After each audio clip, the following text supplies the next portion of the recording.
And what we tried to do during the case against Libya, which was the first time that an individual had ever held a foreign government accountable, is to point out that international human rights law had evolved to the point where state sponsors of terrorism could be held accountable under existing laws.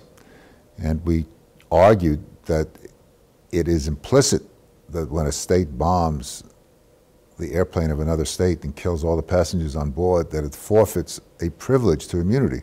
Unfortunately, the courts took a very restrictive view of the law and said that there is no such thing as implicit waiver, it has to be explicit.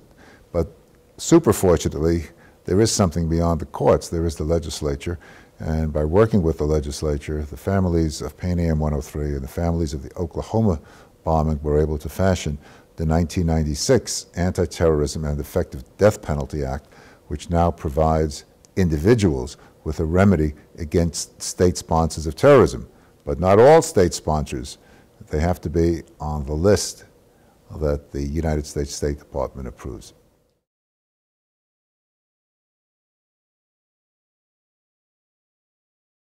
Well, the first major hurdle that is very difficult to surmount is that the State Department has to approve the individuals on the list. Ironically, after the law was passed that gives the State Department that right, it was Libya that shifted gears, and instead of hiring international lawyers, it hired the best constitutional lawyers to argue that the new law, that is the Anti-Terrorism and Effective Death Penalty Act, was unconstitutional because it was an unconstitutional delegation of powers, that it's really the function of the judiciary, not the State Department, to determine a factual question like who is or is not a terrorist organization.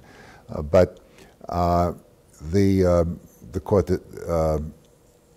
held that it was indeed constitutional, and the way it works now is that the State Department does have that authority. So, for example, Saudi Arabia is not on the list, even though in our particular pleadings in the 9/11 case, we pointed out that they had allowed funding to go freely to Al-Qaeda even after the United States government had intervened in an effort to stop that after there had been the bombing of the in Kenya and Tanzania, and the money flow was pretty clear.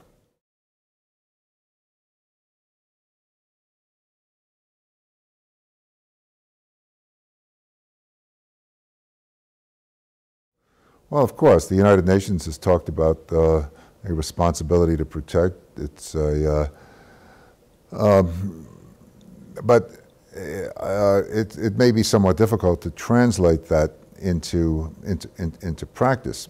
There is a third model, which I thought you were going to mention, and that's the model that Nelson Mandela used in South Africa, which is truth and reconciliation, that if the truth were told and the story were out, so that people knew the facts, that would really be enough, that you didn't have to take that extra step of retribution. And I think that's a model that need not be limited, as some people say, to the circumstances of South Africa. And I have wondered whether we ever tried really to think along those lines when the administration had to deal with Egypt and the handling of Mubarak.